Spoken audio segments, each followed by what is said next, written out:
Okay, hello everybody. Welcome to our season finale of OneDotAce. So for today's session, we'll be having a sharing by the Singapore startups from Shibuya. Also, joining with us for this session, we have the following people that you see on your screen. So for today, for those of you who are new to One&Co, let me just introduce that One&Co is organized by three different entities, One&Co, Ace, and .D. So first up, let's just go through the flow for today's session. We will have the first sharing by Sasha Kaverina. She is from Startup Shibuya and she will share with us a little bit more about what she does, followed by two sharings by startups. One is by Wei Chai from Mona and the other is by Jim. And then finally, we'll have a sharing with Café Tokyo and then a Q&A. Now, during this entire period, this entire sharing period, if you have any questions that you would like to field to any of our speakers, you can use either the Q&A box or the chat box. However, the questions will only be fielded during the Q&A session. So yeah, do give us some time to get that started. Okay, and without further ado, can I have Sasha Kaverina, who's the Communications Advisor for Shibuya Welcome Service, to start first. Sasha, let's go. Hey, thank you for introducing me, Lala. Can you hear me well? Yes. Okay, great. Hello, everyone. My name is Sasha, as Lala introduced me. I'm representing Shibuya Welcome Service, also Shibuya Startup Service today. I'm going to have, I believe, a 15 minutes presentation, which already started from now on. I'm going to share my screen, and I hope that Lala could probably tell me if you guys can see it well. Yes. Okay, cool. Let's go. So first, I would also like to start about the agenda. What can you expect from my presentation today? First, probably 3 minutes, I will talk about the Shibuya setup support, what we do about Shibuya, for those of you who might be hearing the word Shibuya for the first time. And then I will also talk about the aim, the goals that we pursue at Shibuya, and then also about the resources that we provide for foreign founders who would like to relocate to Japan and start their business. Cool. So I assume for those of you who have never been to Japan or Tokyo, the word Shibuya might seem a bit unfamiliar. I assume, and I don't have an access to the chat, so I wish I could ask how many people of you have heard about Shibuya. So for those of you who are quite unfamiliar with it, Shibuya is one of the wards in Tokyo. It's one of the biggest commercial business financial centers and hubs in Tokyo. And if you can see this map right now, this is the Tokyo subway route map. It's located quite in the intersection of many Tokyo subway lines. It's a very busy place, and at the same time, the location is very convenient for many companies to set up their offices here in Shibuya.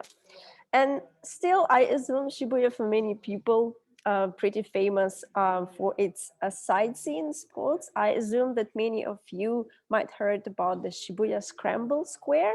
It's the busiest road crossing in the world. As you can see on the picture, right? Thousands of people cross it every day, coming from different directions. It's really interesting to be in the part of this hive.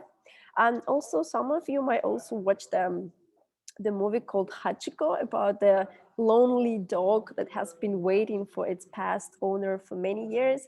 Hachiko is actually an official symbol of Shibuya. We have a monument to the dog right in the front of the Shibuya station, right? So aside from being famous for different sightseeing spots, Shibuya is actually home for tech companies. Google, Stripe, Spotify, as you can see from here, they all made Shibuya a home for their headquarters in Japan. And we see more and more startups in the different phases, early stages or later stages, coming to Shibuya and setting their offices, incorporating their companies in Japan. This slide does not necessarily call what's happening in Shibuya, but just to give you a general idea about the ecosystem, the startup ecosystem in Japan, about the investment. A lot of opportunities are centered in Tokyo, and Shibuya being one of the most, as I mentioned, busiest commercial and financial centers, of course, attract a lot of attention from startups. And a little bit what we do at the Shibuya Startup Support. So Shibuya Startup Support and Shibuya Welcome Support is one of the divisions. It's a government-backed project. It's initiative led by Shibuya City. And the goal for it is to bring foreign founders to Japan and help these foreign founders to start their innovative business startup in Japan. And right, the ultimate goal is to help make it more diverse, inclusive, and also to turn Shibuya into the global startup hub.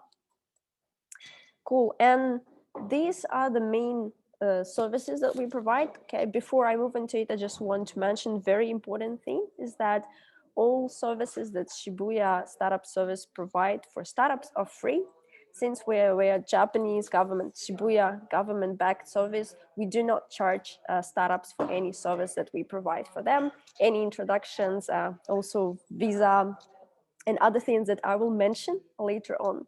Okay, so this is the scope of services that we do. First is the most important that a lot of people are interested in, is called startup visa, right? I will talk about it a little bit later, but startup visa includes not only legal procedure, it also includes incorporation process, also a different other procedures related to bank, related to a contract with a real estate agency set in your office, and many other things which are provided in the one soft landing package, right? And also, once you're already in Japan, we help connect you with different stakeholders that might be important for your business to grow. We organize a lot of events, online and offline as well, starting from this month.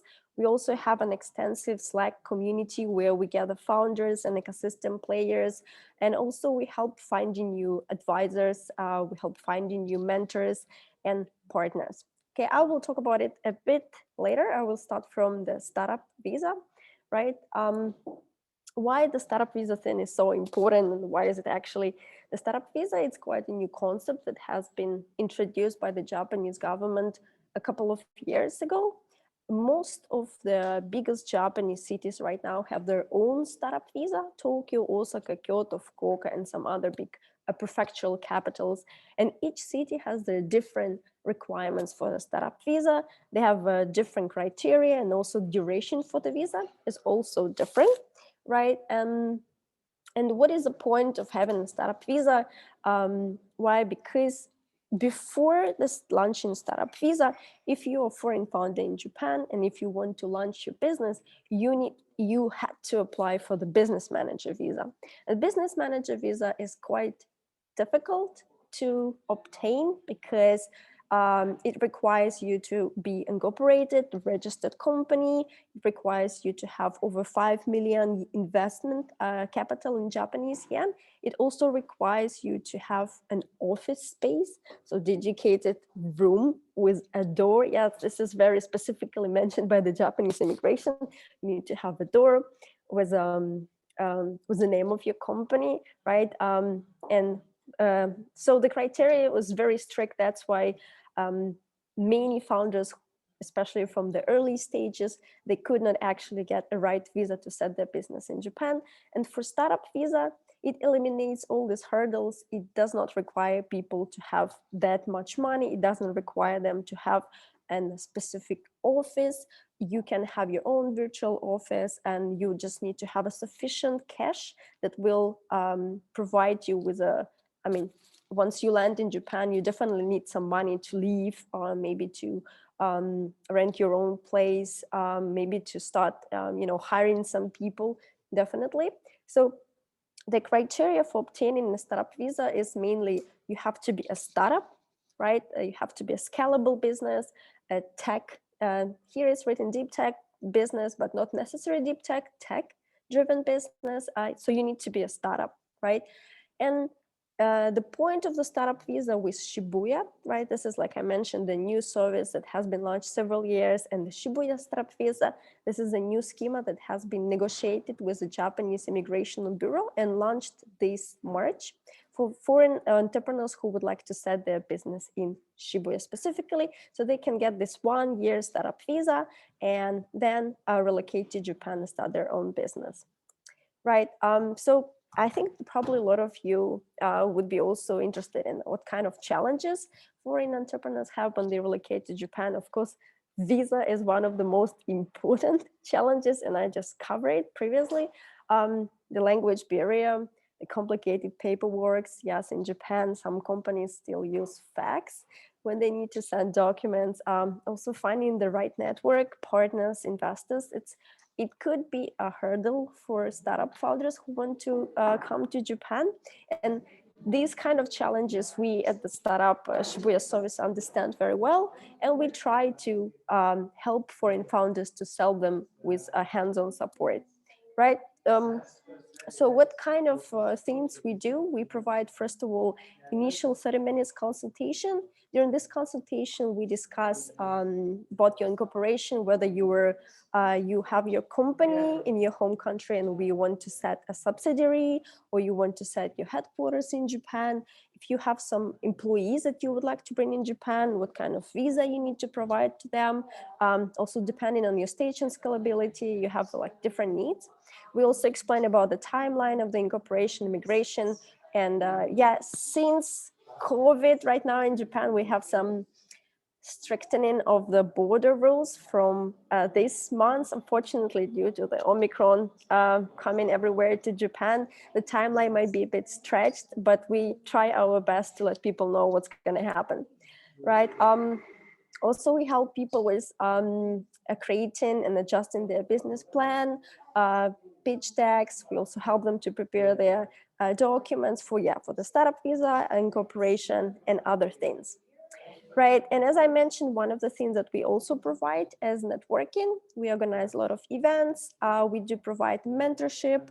We have, I think it's the next slide. Yes, so we have an extensive network of advisors and ambassadors. Some of them are based in Japan, some of them are based overseas, and these are people working as entrepreneurs and or the ecosystem builders, and they have joined to help the Shibuya startups achieve their goal. And you can see me here as well. I'm a communications advisor. I'm also helping founders to spread the word about their business in Japan. For the partners as well, of course, as we are the government initiative, we have collaborated with many big companies who are helping us in different ways. For example, as you can see, the big names such as Mizuho Bank. This is one of the biggest banks in Japan. And what it helps us to achieve, opening a corporate bank account.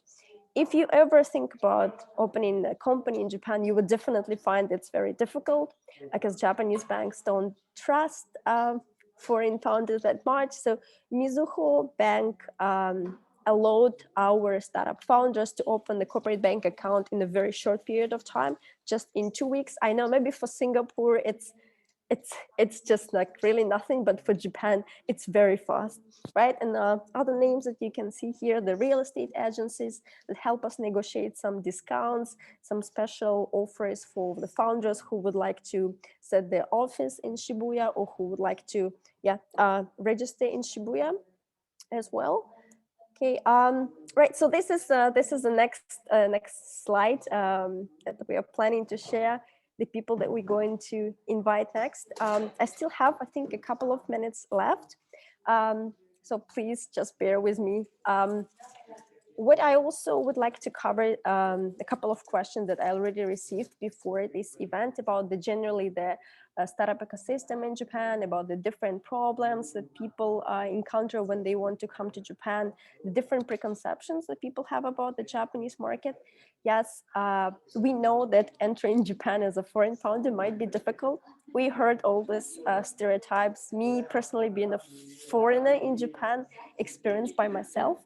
And that's why me and other Shibuya team members, we teamed up, and our goal is to help foreign founders overcome these issues and successfully launch their business in Japan. And that's why we are trying our best from the legal point of view, from the financial point of view, and also from the networking point of view. And yes, I think this is all for me right now. I think I have used my 15 minutes. If you have any questions, we would like to talk to you during the Q&A session. Thank you so much. Thank you very much, Sasha, for the informative presentation. So next up, can I have Wei? Wei, can you please? Yep. Thank you very much. Everyone, Hello. Wei is the founder of Mona. So off to you, Wei. Thank you, Lala. Hey everyone. My name is Wei. I'm the founder of Mona. Right now, I'm based in Tokyo. So I've been working in Tokyo for a few years. So, but actually, I had my working visa beforehand, and then I switched to start visa sponsored by Shibuya. So I think that's a really helpful program for foreign founders like me to start a startup in Tokyo, especially.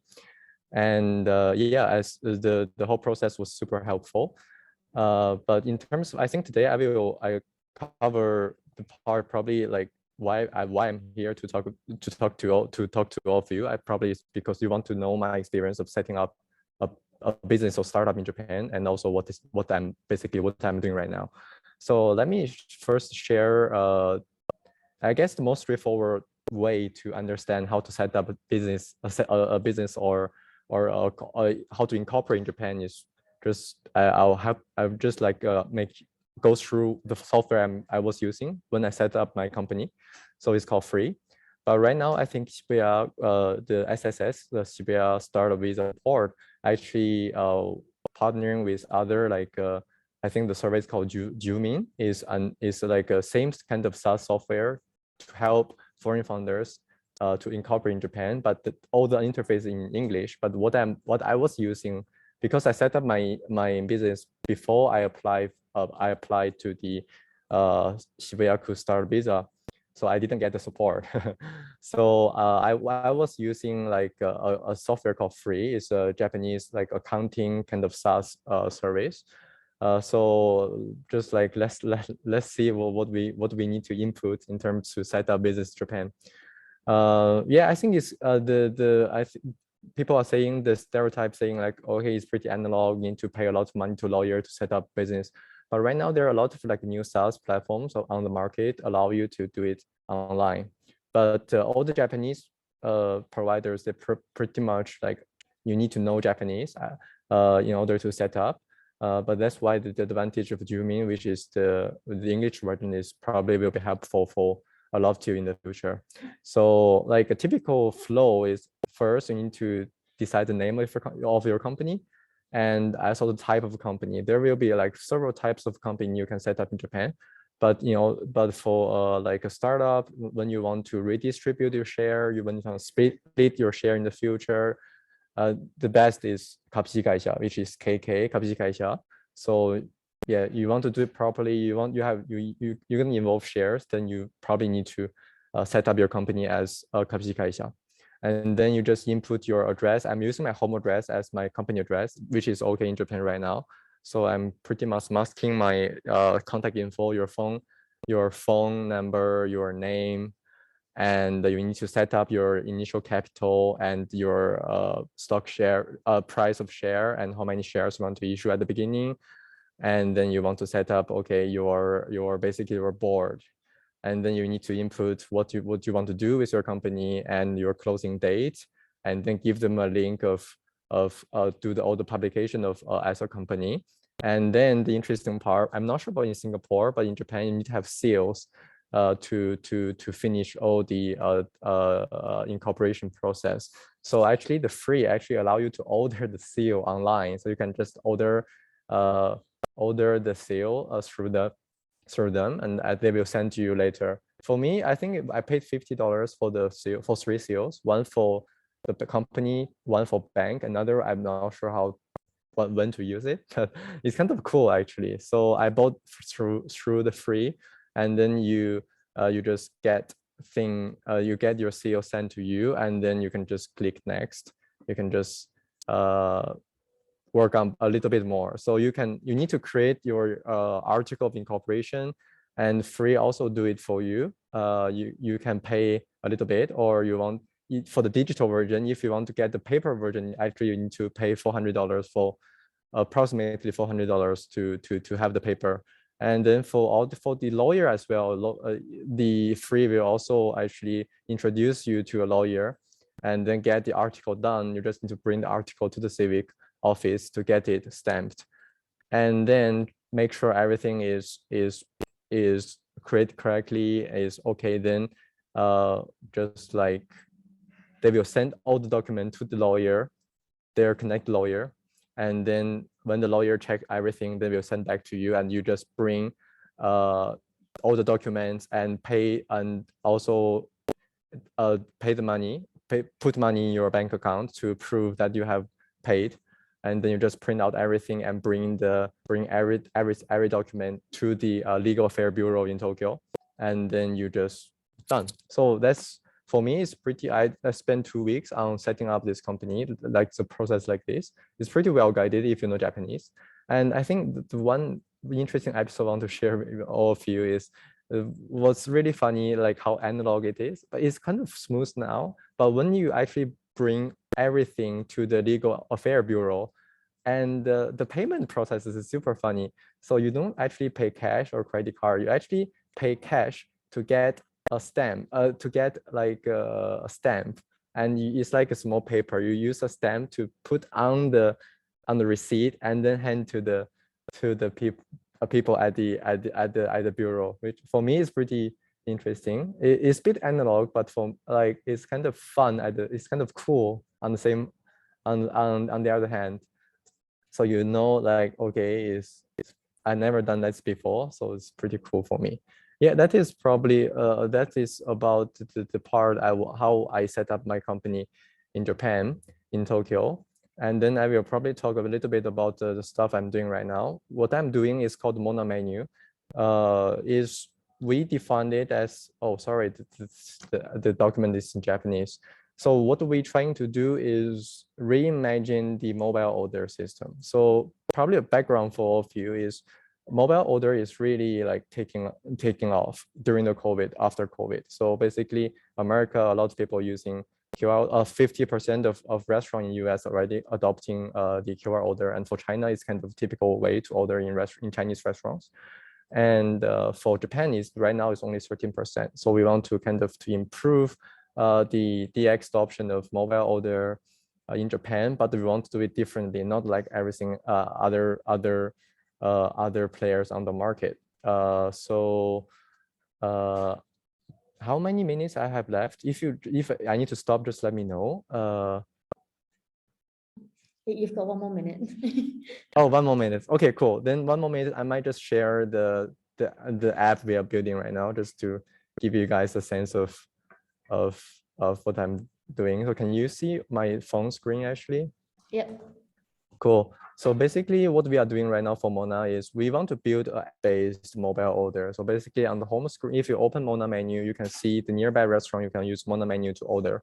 And if your order is not like a typical just menu part, on the top, you have like live order view. You can see everyone around you at this place, what they're ordering, and you might just have some idea to start to order the rest stuff, right?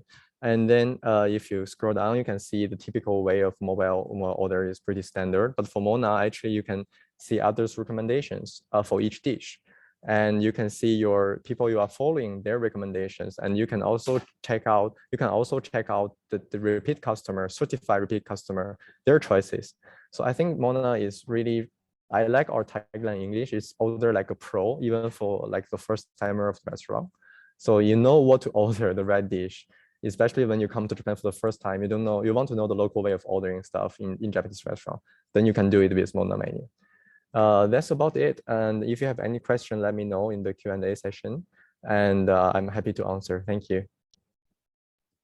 Hey, thank you very much, Wei. So yes, I will agree with you that in Singapore, like the whole seal thing in Japan is really interesting because right here in Singapore, we don't use it.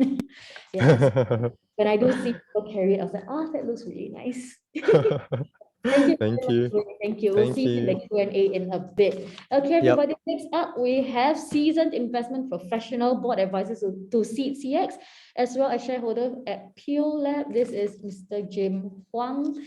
Okay, we do have a video that we would like to share with you regarding this. So give us a while we share it.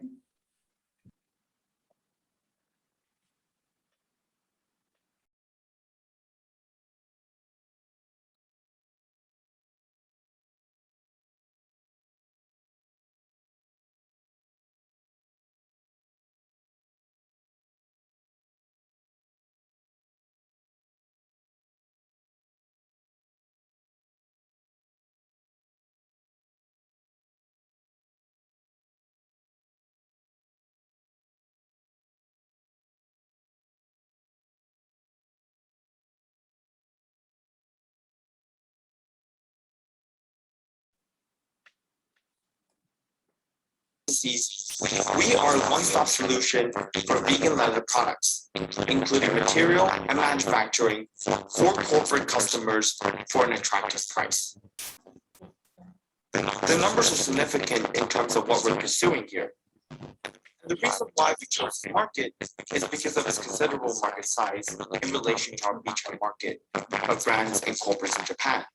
But also is equally important is the fact that our technology is unique in the creation of our plant-based leather.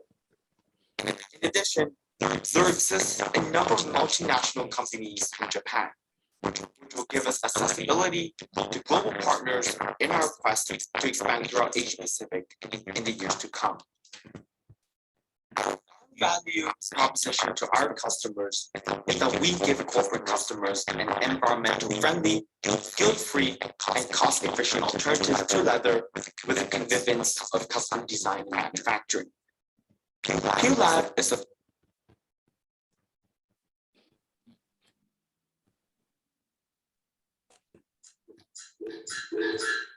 Okay, everyone. So that was a short video about Jim's company. So Jim, would you like to spend a little bit of time to talk about it? Just really sorry, everybody. There was a bit of a technical issue earlier. So Jim, over to you. So sorry about that. Thank you. Thanks for your for the opportunity. Maybe I'll show you a sample of our plant-based leather here. This is a piece of material from pineapple leaf that we are working on. It's actually in production already. Here's another one with brown color. I figure I'll show you the samples, the props, so it's easier. I'm not gonna, I think what I'll talk about is from a different perspective of kind of running business in especially startups in Japan.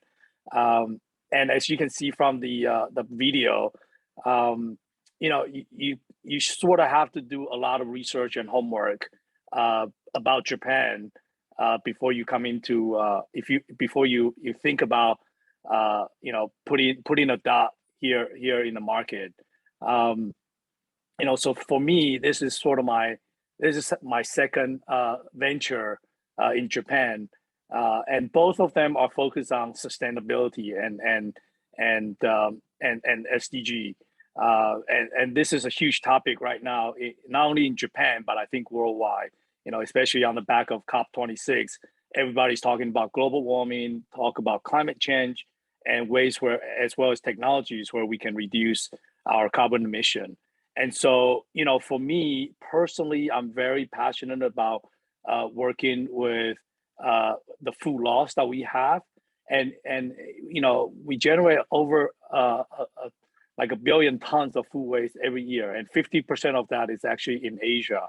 And within Asia, Japan is actually one of the top 3 places.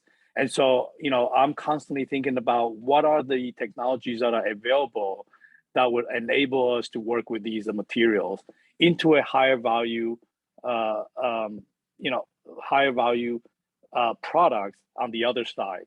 And so that's so I spent, 6 to 8 months of my time sort of looking at the market, understanding the landscape of of the of the markets in Japan, and trying to figure out whether the technologies are going to be suitable for this market. Sometimes it might be too early to be in Japan because the technology might be too expensive, or the consumers might not be ready for it. So these are all the things that you have to take into consideration when you enter into the market. I have gotten 2 questions before this call, so I just want to maybe quickly go over my response to these questions. One is, what's my biggest takeaway from launching my own startup in Japan? Is there anything that you could have done differently? My response to that is to manage your expectation. As you can see previously, that process, just the fact that you have to set up the company, it will take. It's pretty labor intensive, and there's a lot of paperwork involved. It's not like Singapore, where you could quickly go on Accra and set up a company within 5 minutes. Everything can be done online. Japan, it works very differently. So you really have to manage your expectation when you come to Japan. Things won't be the same. And like I think Sasha was saying, people still use fax machines in Japan. When I first heard that, I was like, where do I find that in the antique stores? But it's a common practice in Japan. The other thing I want to say is to build a very diverse team. Once you have done your research about the market in Japan, you talk to various partners and supporters and resources like the Shibuya Center. Talk to these people, but then you need to build a very diverse team here on the ground to make you so you can scale quickly. And what that means is, you might want to think about having a team member in Tokyo, maybe one in Osaka, or you want to have people with different experiences that bring different skill sets to your team. And then quickly is obviously you need to build good relationships on the ground. And then you need to have a great presentation deck. Go through what are the pain points that you're trying to solve, what are the missions and visions you have, what are your business model, what's your revenue model, communicate all that. So with a good communication skill, as well as a 3-minute pitch that you are ready to go at any time, because there are so many events in Japan right now, especially compared to 3 years ago when I got here. The platforms are for startups to present themselves are everywhere. And so just get your 3-minute video, 3-minute pitch available at any time. So when you talk to people, when you run into people, whether it's investors and in the elevator or any of these network events, make sure you're ready to go and have your name card always with you. Name cards is a big thing in Japan. You can have a QR code on your name card, but make sure you also have a paper name card, because that's the way of doing business in Japan. The other thing I was going to say is, if you have a lineup of angel investors to support you, it doesn't have to be a huge amount of investors, of capital, but if you do have them available to support you, those are huge to kind of get you off the ground. And as well, advisors are a huge asset that you definitely want to think about. And for us, we're in the plant-based leather space, so we make sure that we have samples with us at all time. So I have a little swatches that I carry around with me, and or if I'm going to a meeting, I make sure I bring our yoga mat, which is made with bamboo, with us, so we can showcase them at any time. So just have these, technology or products that you have to showcase at any time when you go out. And the other question I got was with respect to my experience on fundraising. And I think fundraising really is like beauty is in the eyes of the beholder. When you talk to investors, you're not gonna be able to please everyone. I think the critical point is to find a lead investor who believe in your business and who sees the vision that you're trying to build. Once you can sort of solidify that relationship with the lead investor, that investor will help you to navigate and channel into other investors, whether it's in Japan or overseas. And maybe just with this last comment, make sure ideally you want to have some revenue. So post-revenue startups will put you in a better position at the negotiation table when you talk to investors. If you don't have revenue, it's really hard to justify your business model. But if you do, numbers don't lie. You can validate your business model, and this is the way for you to kind of have a stronger stance when you speak with investors. So with that, yeah, I'm happy to talk more during our Q&A. Thank you. Thank you very much, Jim. And finally, our final sharing for today, can we get Tak? Tak is the Director of Operations at Café Tokyo. There you go, Tak. Hi, I'm gonna share my screen again, and I'll go full screen. We should be good to go. For those of you, hello, my name is Takuo Urushihara. Call me Tak. I'm from Venture Café Tokyo, as is introduced. I'm gonna try to go through these slides as quickly as I can, so we can focus on your questions. But if I'm going too fast or if something confuses you, please feel free to chat and chime in and let me know, and I will make sure I slow down for any of you guys out there. So just getting started again, my name is Takuo Urushihara. Call me Tak. I'm from the Director of Operations of Venture Café Tokyo. And what are we? The three things, the 3 points we want you to take away is that we're an innovation community builder, originally from Boston, Massachusetts, over in the United States. And we are a sister organization of CIC. They're in Tokyo as well, so I'll go quickly over that. Why is this important? And why is an innovation community, what is it anyway? Is we believe that it is a bunch of different things. But first of all, it's the fact that there's so many different players all over the place, especially in a city like Tokyo. And it's dense, it's very clustered, but that kind of helps with how you build a community.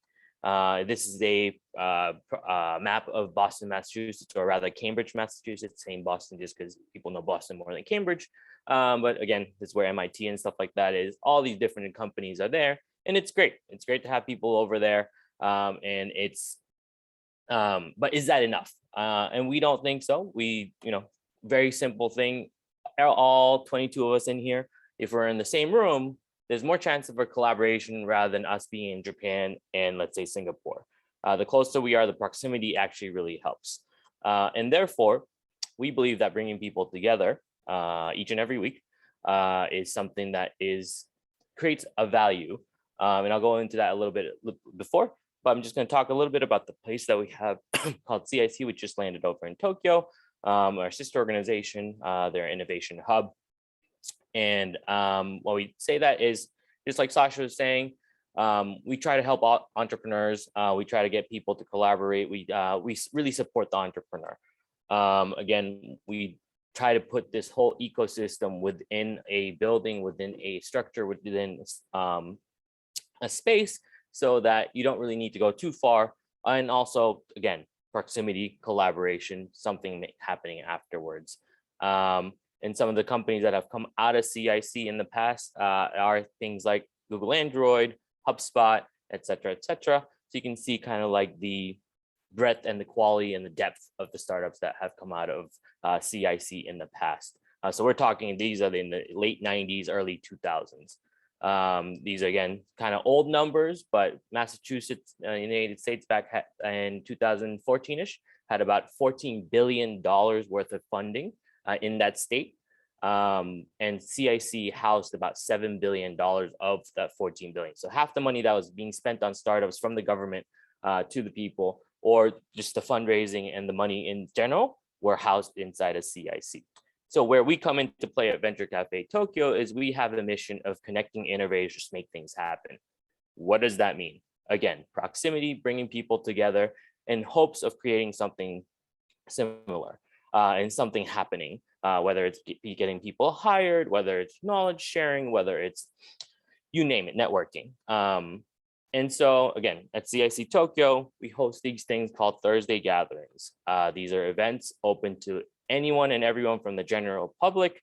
Of course, cater to the startups, cater to the communities, cater to the entrepreneur or with the wannabe entrepreneurs. You're going to see people from students all the way to government officials. You'll see people like Jim, Sasha. I see people in the audience. Miho-san is here too. You'll see all sorts of people at our events. And what we provide are sessions, which are knowledge-based, so knowledge transfer, something you can learn from. So learning is a big keyword for us, and networking, connecting with people. So you would be able to come into these events each and every Thursday, either talk about your product, your service, yourself, how you want to get involved, you want to become an entrepreneur, et cetera, et cetera. This would be the place for you to come swing by. And again, we're not the tech conference that's happening each and every week. We're not the math conference. We're not the blockchain conference. We create serendipity. So there will be tech, there will be blockchain, there will be engineering, there'll be the athlete, there'll be the musician, there'll be the artist. All these people, we try to bring them all together each and every week so that you guys can connect, learn from each other. And then hopefully, you know, something valuable will come out of that. Maybe not that certain specific day, but again, later on sometime. These are some numbers of what we've done in the past.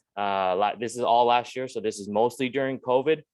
We've had over close to 14,000 people come by, an average of 300 people each and every event. You can see the background of the people. Obviously, we're an island nation during COVID or during pandemic, so 86% of people were from Japan. Male, female breakdown. The corporate employees, as Sasha was talking about earlier, there's lots of corporate people in Japan, which is fine. But again, the second biggest part of the pie is startup entrepreneurs as well. So 50% of the community are either the corporates or the startups kind of attending, so you can kind of see who's coming over. And we try to encourage a lot of new timers, fresh faces, fresh blood to come in each and every time, so the community stays fresh and involved. So you can see that on the top right side. Again, I can share this with you later on. We're also a global network, meaning if you need access to something that's outside of Japan or people from outside of Japan, such as right now, want access into Japan, we can kind of help with that. So we have a community all over around the world, and that's kind of how we can keep that freshness going as well. Within Japan, we are in Nagoya and Tsukuba. We might be expanding a little bit more later on as well. Why Nagoya? They are the makers. There's lots of hardware. You can see the Toyotas and stuff like that are out there as well. Tsukuba, one of the biggest education or science research background people, researchers that are around in our country. And therefore, these two powerhouses coming together, including Japan or Tokyo, with the network that's there as well, can provide a lot of value there. But this is not limited to these two cities. Anyone, again, can join. And I'm going to blow by these. But again, we're not the VC. We're not the accelerator. We are really niche on the community side of things. And therefore, this includes everybody probably in this room and all your friends and all your family members that are there as well. We're here to build social capital with each and every one of you. That is our mission, connecting innovators to make things happen. So we're not here to, look at your equity or anything like that. We're really a platform. And I might have not mentioned this or touched upon this in the very beginning, but we're a nonprofit. We're not doing this for business. We're not doing this to do anything like that. We're really here to try to make Japan take that next step forward in this ecosystem and this space of innovation here in Japan, along with our friends. So a vision type thing. We're here to try to break down as many silos. You heard from everyone who's talked before this. There's a lot of walls that are built up, and there's a lot of it's hard to do. You got to use faxes, and it's hierarchy. It's using stamps and all this kind of stuff too. Trying to break that all down. For these 4 or 5 hours each and every Thursday, come together, get together, talk, mingle, get excited, share your ideas, listen to other people's ideas. And, a lot of people don't realize how much value they bring just by coming over, and how much bring a conversation can go and how far that can go. So we try to make people realize that within our Thursday gatherings. And again, entrepreneurship is pursuit of opportunity beyond the resources that you can currently control. Right? You need money, you need knowledge, you need skills. That's 3 graphs that I showed you earlier. And we try to help by creating this network and the platform. And we've been doing this for the past 3 years, going into our 4th year. This is a sample of what kind of events we have. Again, learning is where the sessions are happening. networking. Now we have a lot more in-person networking going on as well. For example, the orange you see are some of the companies that will come and display to see you guys once you are able to enter Japan. Or if you want to do it digitally, you can do it digitally as well, and kind of connect with the network before you enter Japan. So, you know, something like this is interesting, talk to myself. I'll be happy to help you. And then you can follow us on social media. We have mentoring as well, kind of similar to what Sasha was saying in the very beginning as well. So we have something like that for everybody.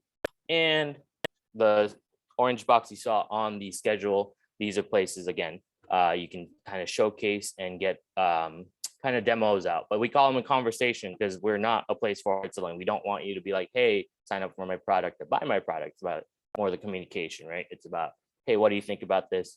Does this work for the Japanese market? Oh, I'm trying to find this. Can you help me? Etc. Etc. Etc. So feel free to use any of that. If ever in Japan or interested with us, I kind of blew by it very quickly so we can focus on questions like I said. But if you have any questions, you can ask them now, or if it's more private, you want to ask me in person, feel free to use my email or look me up on LinkedIn, and happy to help you. So thank you. I hope everyone kind of got that and ready to move on, Lala. Thank you very much, Tak. Thank you. Yeah. Okay, so for the next phase, this is the Q&A part. Can I have all the speakers? Okay, so can I have Tak, Sasha, Wei, and Jim? Can you please switch on your camera so we can see your lovely faces for this part? Right. So very first question. Yeah. I'm going to ask Jim and Wei first, then Sasha and Tak, I will ask you to weigh in on it later on. Okay, so first one to Jim and Wei. So we haven't really talked about this based on your presentations, but this was a question that came in. They'd like to know, how are the sales phases for startups in Japan different from or similar to other markets? Because there is a general assumption that the sales phase in Japan is longer, right? So let's hear from you. Do you feel like that is the case, or what's your take on it? Let's start from Wei first. Yeah, sure, but I'm not sure like I'm the right person to talk about the difference because I haven't done any like foreign sales for in other countries. But from my experience, because I'm targeting mainly like the restaurant, especially those small local restaurant in Tokyo as my main target of customers. So I've say like not really for small and medium size. It's pretty fast. If your service is good, they would like to try and use it. But I think the thing is you need to get referred. Like you need to get introduced to the restaurant owners to build the trust. If you just knock the door or send cold email, I think the reaction will be pretty weak. So yeah, that is the feeling for me. Yeah. Thank you. Thank you very much, Wei. So you're saying referral is very important, right? Yes. And I saw that Tak and Sasha were also like, nodding along as well. So we'll hear from you guys in a bit. But Jim, what's your take? Yeah, I think Wei hit the key word, which is trust. And I think Japanese corporates are all about that. And you know, our experience is that the larger the corporates, the longer the sales process is going to take. And it could go, you know, up to 1 or 2 years. You know, signing an NDA, you know, I thought it was going to be a sort of 48-hour process. You know, it's taken as long as 6 months, you know, in some of my experiences that I've gone through. And that's because the corporation is huge.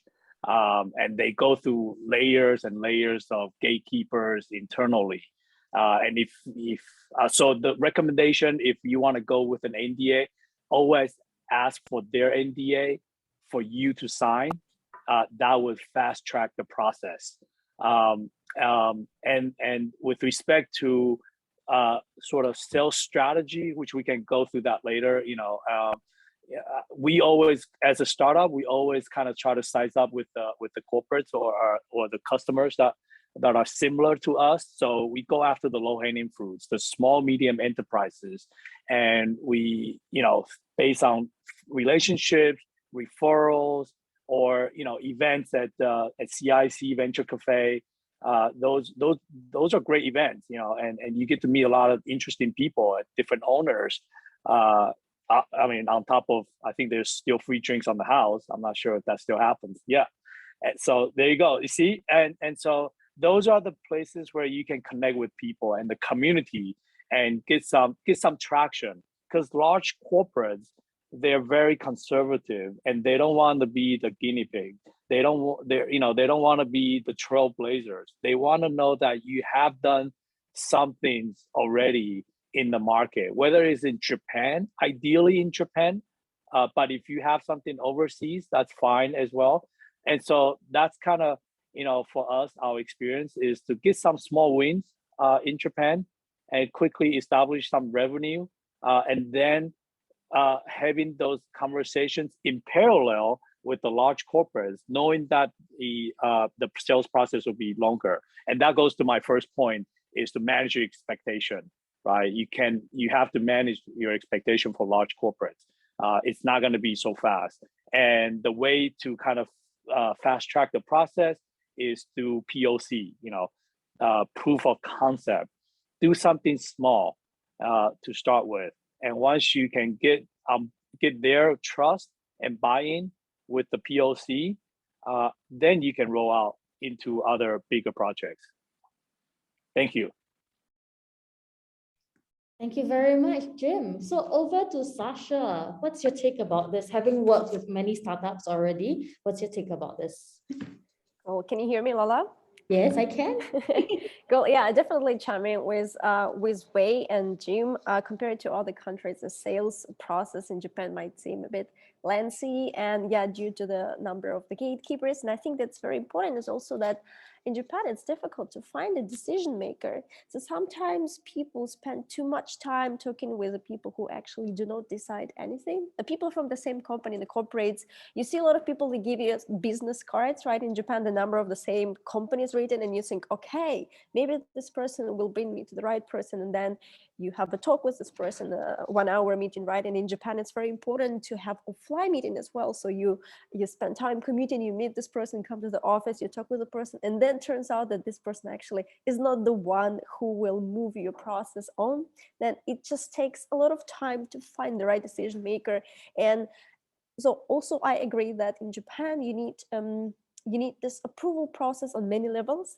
Sometimes if you manage to find the right decision maker, if you manage to find that boss, if you manage to happen to see that boss in some party, networking party, the process can really be speeding up much more efficient, right? So this element of the networking culture in Japan, this nomikai, this drinking parties as they call them, and right now, it's of course during Chrome, it's still very difficult, but thanks God, we still have places like CIC, the Venture Cafe, where we can still come and talk to people, and we can talk to the stakeholders, we can talk to decision makers or people who have some power to introduce us to decision makers.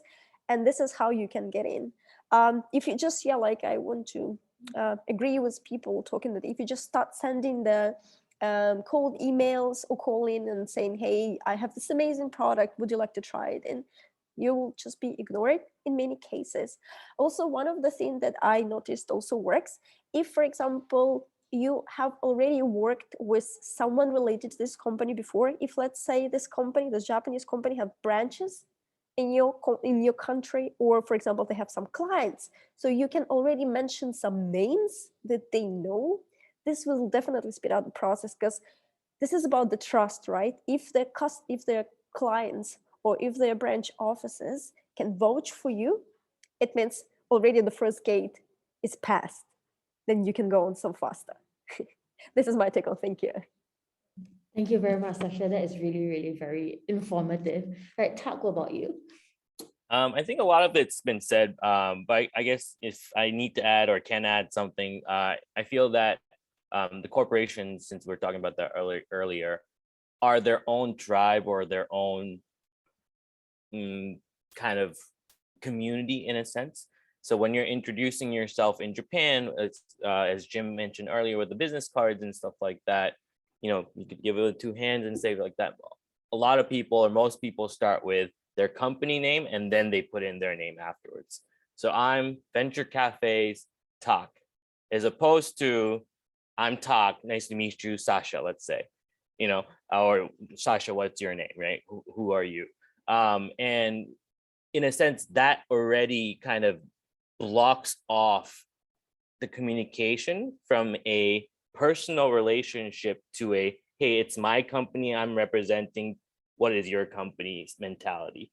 And that's kind of where the communication happens. And I think communication is a key word that's been going on. And it's really about really understanding how Japanese culture and Japanese business, and if you have the time to do some research, kind of look into that and how that was built in the beginning and how that kind of has grown into what it is now is super important. That history is a little bit important so that you understand what platform Japan is working upon.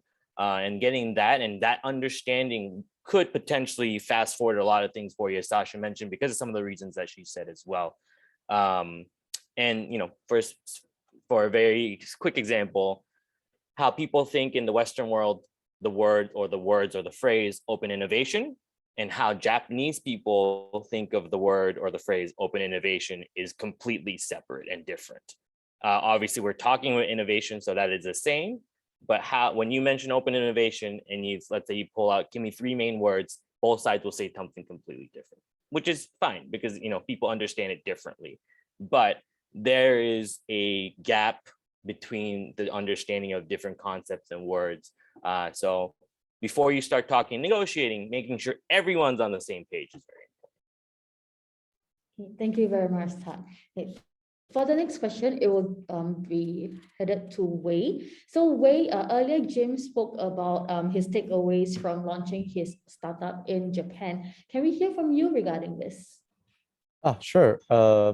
I'm happy to share. I think my biggest takeaway is just adapt and at the same time keep your originality. I think that's my biggest takeaway. So first is adapt, because because as entrepreneur, I think is because you are problem solver, that's why you're entrepreneur. So just be in this environment, be in this culture, just try to, things will come. It works in different way, but challenges will come specifically for this culture. But if you are believing you can succeed in this culture, then just try to adapt. And then at the same time, I think the originality, especially like for Shibuya, etc., you have like a lot of foreign people in this area too. So keep your originality will actually help you provide your unique value proposition for the problem you are trying to solve in Japan. So I think that is my biggest takeaway. Yeah.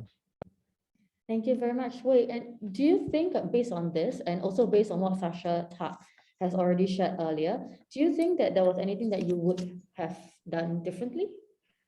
When what I have done differently is, probably like in terms of my the startup experience, or what do you have specific like area you want me to cover for that question? Experience, like maybe startup. Yeah, because for example, just now Jim shared you need to have a fantastic deck, and definitely it's gonna have to be Japanese, right? So any of this, would you have done anything differently to make things easier for you, given that you now have more knowledge on what needs to be? Just to I think what I've done differently is to hang out with Japanese people more, just to that is like I spend a lot of time polishing my product and etc., and start to talk to people about product. But for Japanese market, is unique is the personal relationship, and you need to be that culture. You need to make them, okay, you are a fun person to talk to, and then you are a trustworthy business partner secondly.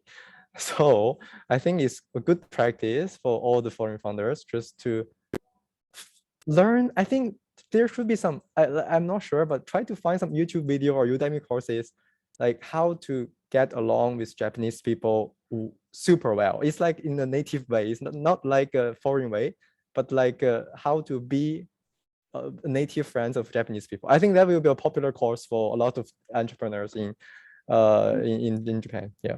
You gotta work on your karaoke then. And and know the good songs to sing. Yeah.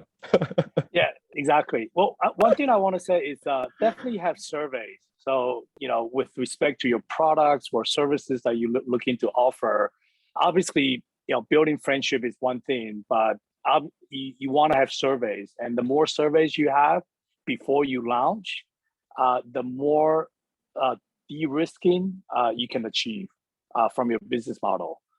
So that's definitely one thing I would recommend.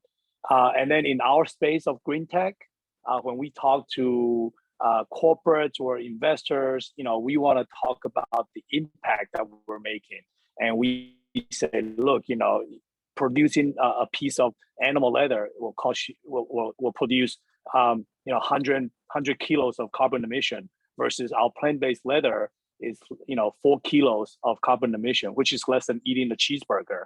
When you put those kind of measurement and put into a tangible impact in front of the corporates or investors, it means a lot. It means a lot to them, and they want to see that you are able to track your milestones or your carbon footprints or some sort of progress. It's really important. They like to track these things. Thank you very much, Jim and Wei. Okay, we're going to go on to our final questions. I'm so sorry, everybody, that we're going to overrun just a little bit. So the final question, I'm just going to point it to Jim first, and then we'll go on to the rest of the speakers. Okay, so Jim, earlier in your presentation, you talked about the importance of having lead investors, right? So I just want to ask your experience. What was it like regarding fundraising? How was it like for you to raise funds in order to do your startup in Japan? It's harder than finding a girlfriend, that's for sure. And this is not, I think to find a lead investor, you really have to build a relationship. It's not just 1 time, 2 times, 3 times, but it's about building that personal connection. It's because when they invest with you, it's not just into your business, but they invest in you as a founder, in your visionary. So for me, I have great connection and chemistry with my investors, and I make sure I update them on a regular basis on what we're doing. If there is any kind of fallout, I need to give them advance heads up, I will do that. So it's about 100% transparency. It's managing that relationship. Thank you.